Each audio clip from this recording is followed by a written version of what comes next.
Every one of us in this room knows what it's like when the radio goes silent.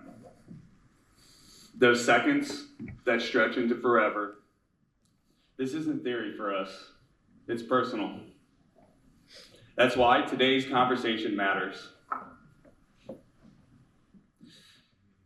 Years ago, we were building the largest dam and lock system in the US. The water was over the historic floodplain. We were diving in a 3.5 knot current in zero visibility.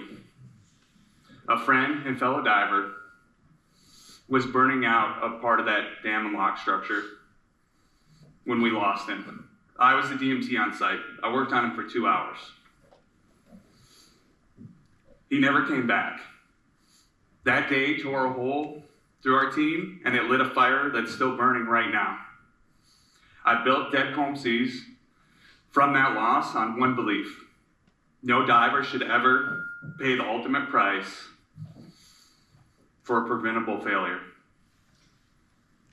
That's why I'm here, to ask a question we can't keep avoiding. Can NORSOK, IMCA, IOGP, or EM385 transform US diving safety, or is it time ADCI evolves into an enforceable law? Standards, enforcement, accountability, every diver home.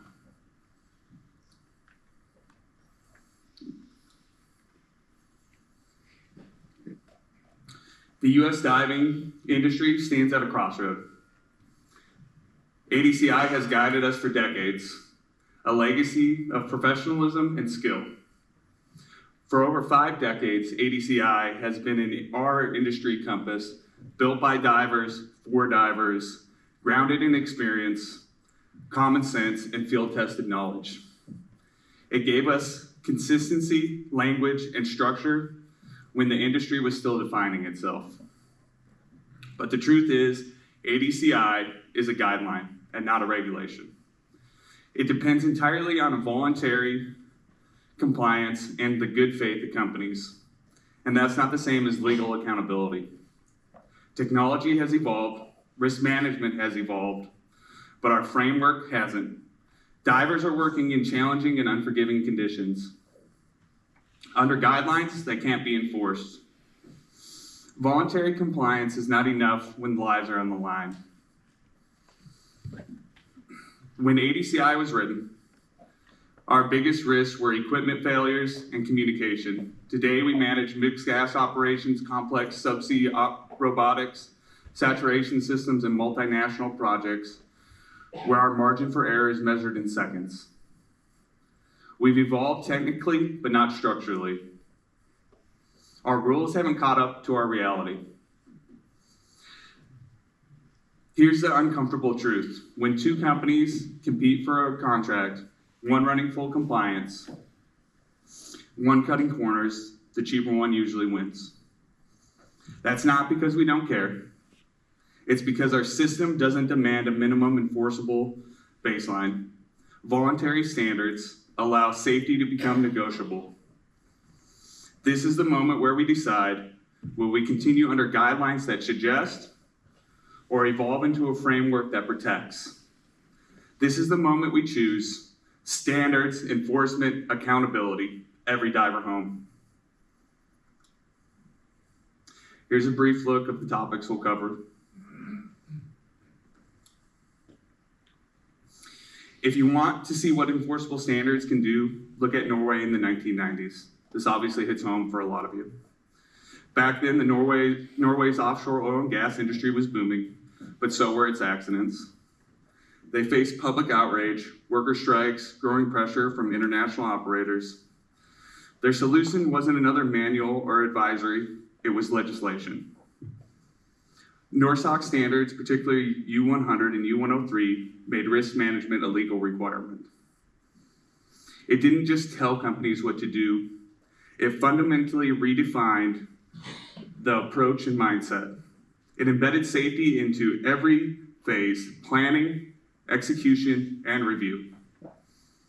It introduced role clarity, documentation traceability, and mandatory drills.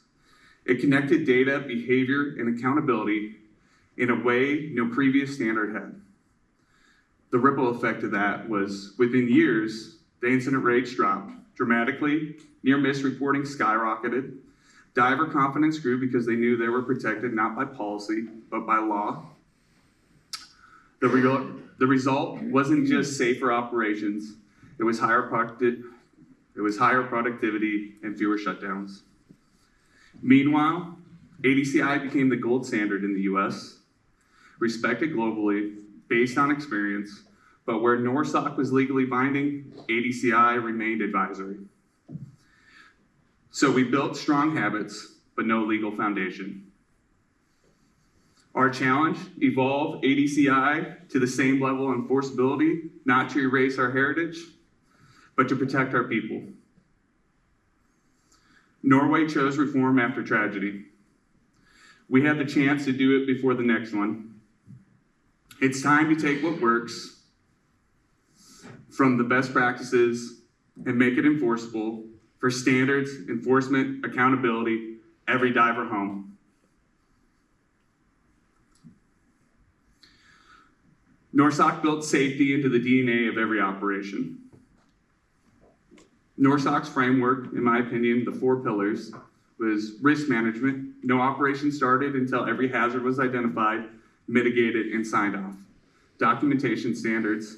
Every piece of equipment, every diver, every decision was traceable. Operational structure, there was defined roles, qualified personnel, and redundancy across critical systems. Emergency preparedness, mandatory drills, verified rescue teams, and timed responses. There was a big philosophy shift. Under NORSOK, safety isn't reactive, it's predictive. You don't fix problems after they happen. You anticipate and eliminate them before you even hit the water. This builds a culture where risk assessment isn't paperwork, it's instinct. When divers know the system protects them, they perform better. They report faster and think sharper. It transforms fear into focus. That's the power of moving from a guidance to a governance, from recommendation to regulation, from talk to law. That's standards, enforcement, accountability, every diver home. Let's be clear, the ADCI has been the backbone of American diving for over half a century. We owe it the respect it deserves. It's written by professionals, not bureaucrats. It reflects decades of experience. Many of us in the US owe our safe careers to its guidance. But where it falls short, the problem isn't content, it's compliance. And it hasn't kept pace with the technology or global practice. Without regulatory backing, there's no enforcement. Without enforcement, there's no accountability. And without accountability, even the best intentions can't guarantee safety. Contractors doing the right thing carry higher costs. Those cutting corners can underbid them and still claim ADCI compliance. That's not just unfair, it's unsafe. We've built a system that rewards risk takers and punishes responsibility. The ADCI gave us the framework, now we must give it the force of law. That's how we ensure standards, enforcement, accountability, every diver home. So this data is taken from all the public data. This isn't gathered by any private means. Across 5 years of public data, Norwegian operators under NORSOK show significantly lower incident rates per 100,000 dive hours than US Gulf of Mexico operations under ADCI. As you see, I think there's one glaring difference in this diagram, right? The amount of reporting. In the US, people have a fear of loss of monetary gain. So guys fear for losing their jobs. Companies fear for losing their projects. That's the thing we need to take away. Fewer recordable injuries, fewer lost time accidents, and a culture that has sustainably higher near-miss reporting. Because under NORSOK, near-miss reporting isn't a risk, it's a requirement. They see every close call as a learning opportunity, not a reason for punishment. In the US, we too often bury near misses out of the fear of liability. And in doing so, we bury the lessons that prevent fatalities. When data is transparent, leadership is accountable. When leadership is accountable, systems improve. When systems improve, lives are saved. The difference isn't geography, it's governance. And that's why we need to move from suggestions to statutes, from voluntary to verified, from compliance on paper to safety in practice. That's standards, enforcement, accountability, every diver home. Let me show you what it looks like when a US contractor actually runs NORSOK. There's a culture shift you can feel. And yes, this is my company, but we've had the pleasure of doing this for the last almost 4 years, and I can tell you the difference. Operating under NORSOK, DCS saw a 50% increase in reporting. Not because work got riskier, but because people finally felt safe raising their hand before something went wrong. We created a culture where these guys felt they could say what was going on and be proactive and not reactive. We reframed reporting from blame to learning. That's the upstream safety engine. The operational cadence got smoother.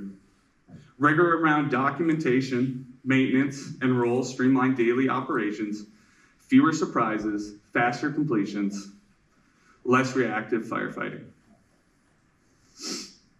Crews and clients noticed the predictability. We've moved from reactive to predictable, smooth operations.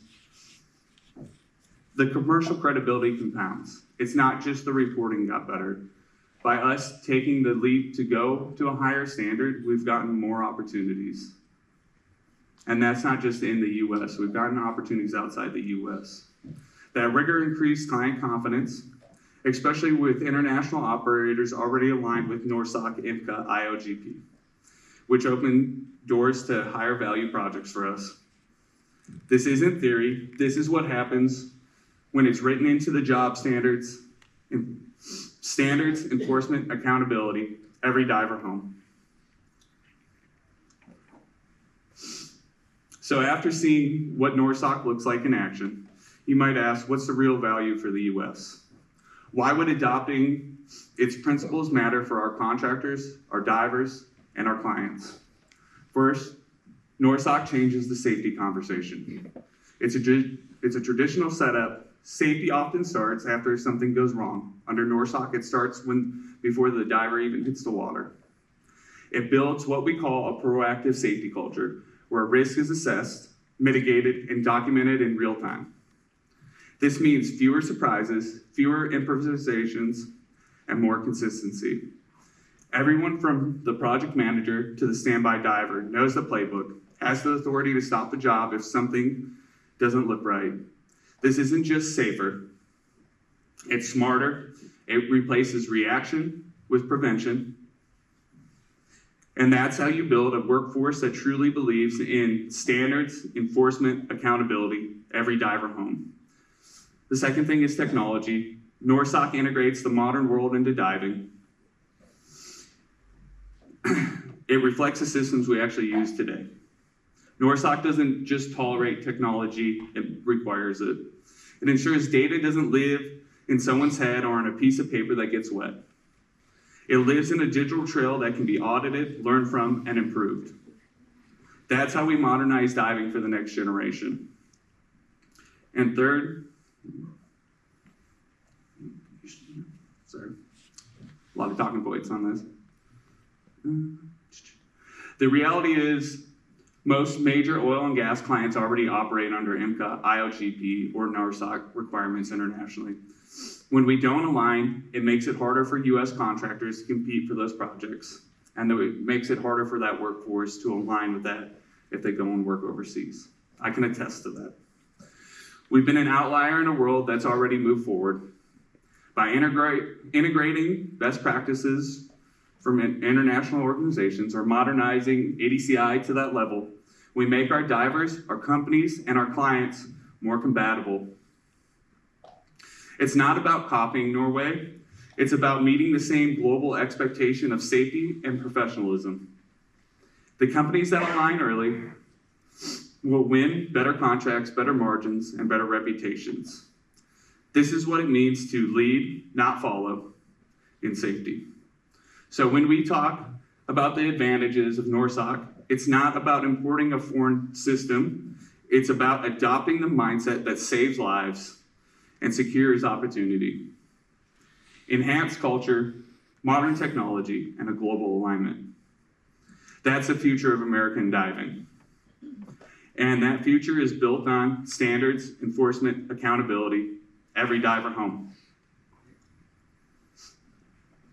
We've proven the model, now we need the mandate. US diving doesn't need a wholesale transplant. We need to elevate ADCI from respected guidance into recognized national standards with legal standing. There are 3 pillars for this reform. Accreditation, transform ADCI from voluntary guidelines into a nationally recognized body whose standards can be referenced by regulators and contracts. 2, give it the regulatory authority, grant enforcement power so minimums aren't optional, and accountability is real across the entire industry. Modernize, require regular updates to integrate technology advances and global best practices from NORSOK, IMCA, IOGP, so the standard never falls behind the work. We need to create a standard that takes best practices from all over the world and has carved out sections for inland, nearshore, offshore, ships husbandry, engineering. This gives us the opportunity to create a great system and could be one of the best in the world that encompasses all areas of diving. Without recognition or enforcement, compliance lives and dies in a voluntary adoption and client pressure, which creates uneven safety and unfair bidding dynamics. We regulate cranes, arcs, confined space. It's time to regulate diving with the same seriousness. Standards, enforcement, accountability, every diver home. Now let's talk the hard part. What does that implementation look like? Everyone in this room knows great ideas only work if we can afford them, train for them, and regulate them. Under NORSOK, IMCA, IOGP level systems, it isn't free. For a small to mid-sized company, and again, this is something I've gone through, we're probably looking for $200,000 to $500,000, depending on the level that you go.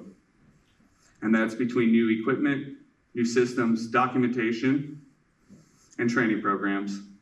Retraining crews, qualifying supervisors, verifying competencies, that's a heavy lift, but it's also an investment that builds a career pipeline. We're not just training divers, we're building professionals who understand risk before it happens. Another challenge for this is fragmentation. A handful of companies who already run IMCA, IOGP, or NORSOK style systems.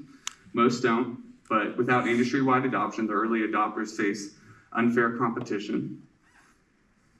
And finally, the gray area in the US. There's still no clear legal standing for these standards that creates confusion for contractors, auditors, and insurers. These aren't roadblocks, they're action items. They're the steps between intention and transformation. If we face them together, we can turn these challenges into change and deliver on our promise of standards, enforcement, accountability, every diver home. Now let's look at these standards where they truly diverge.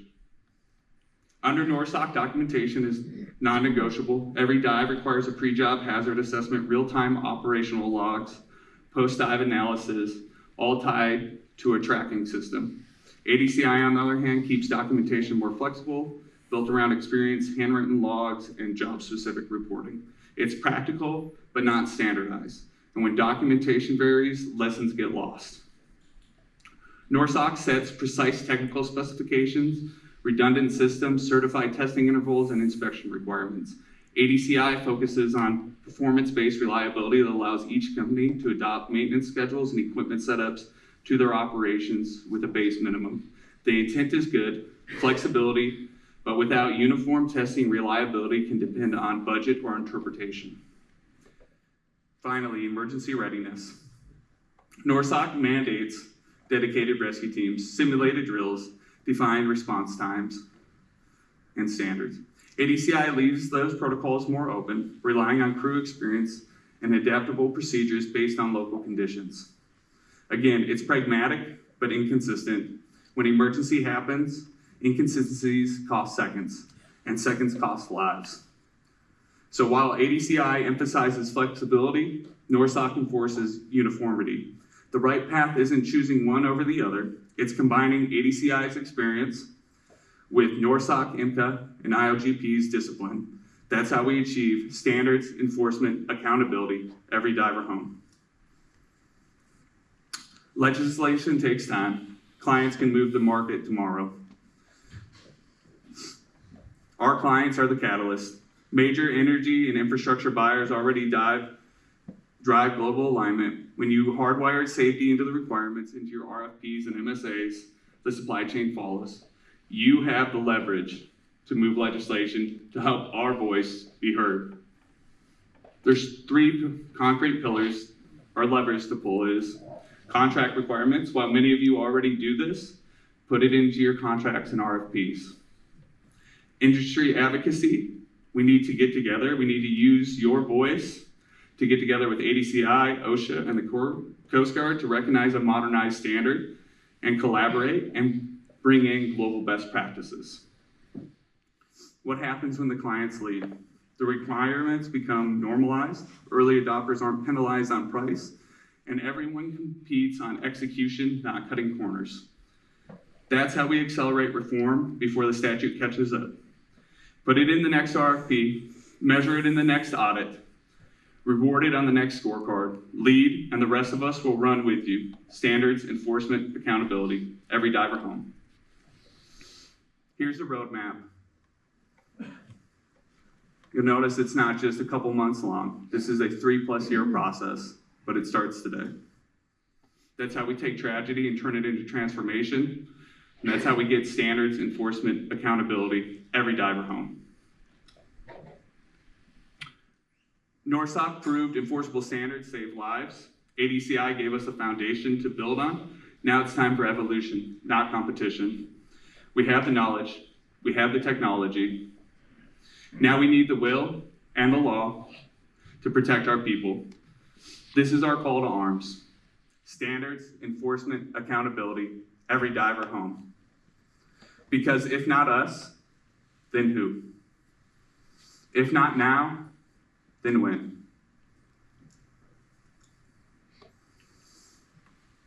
This is about leadership, not blame. Let's talk about how this happened together. We're open for questions.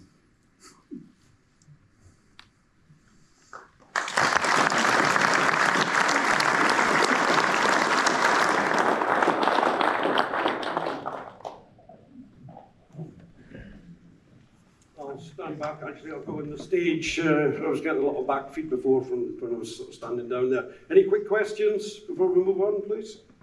Yeah, Steve Shepherd again, down from the... Thank you very much indeed.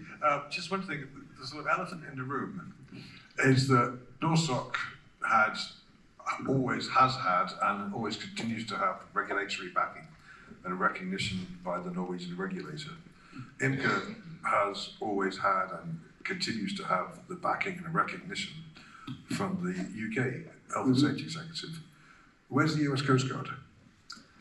We have the US Coast Guard and the OSHA, and basically everybody kind of refers to each other. The OSHA mandate hasn't been updated since the 1980s. So it's been a long time, and this is why we're sitting here talking about that. We need to give ADCI some regulatory teeth and have it not just be an association. It needs to become a standard.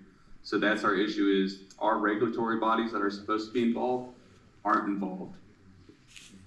How can there be? Is there appetite for it? If they haven't been looked at since the 80s, it seems that there's no real desire to regulate. Well, that's part of the problem is if we don't stand up now and we don't have the conversation, if we don't go knock on the door, that'll never change. Because if we change and help the US modernize, that also positively impacts the global workforce. I know we have 3,500 divers in the US.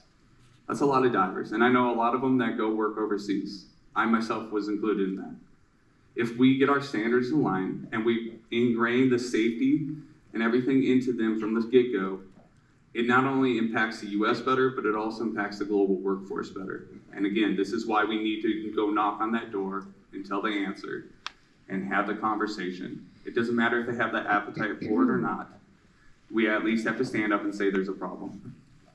Thank you. Okay, good. One question up the back. Can we make it kind of quick, please? We're sort of running over time here a little bit.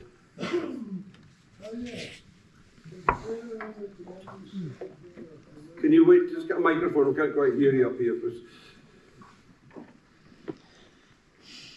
Considering that the ADC has been a political organization and that most of the divers in the United States, if you ask them their opinion of the ADC, you get a long line of cuss words. Why do you want to take the regulation away from the Coast Guard and OSHA and put it in the hands of the ADC, who's kind of got a checkered past? Okay, my question back to you would be, why are we going to allow the two organizations that have done nothing for us? And I'll take that and flip it to you again is, every diver, and I am a diver, everyone that I know, yeah, we all cuss the ADCI. And I'm sorry, guys. I love you, but we need more backing. Right now, the ADCI doesn't do anything to benefit the divers, okay? Neither does the Coast Guard or OSHA. We're sitting here, we're losing people on a regular basis. I'm somebody standing here that has been involved in an incident. And we took the stand to say, it's enough. And again, I would rather I don't care if it's the ADCI or if it's another body, but the point is we need somebody to step up and say, we need to be accountable. We need to modernize. Why has the rest of the world left us behind? Okay? And again, if we don't step up and have uncomfortable conversations, that's never gonna happen. Good, thank you.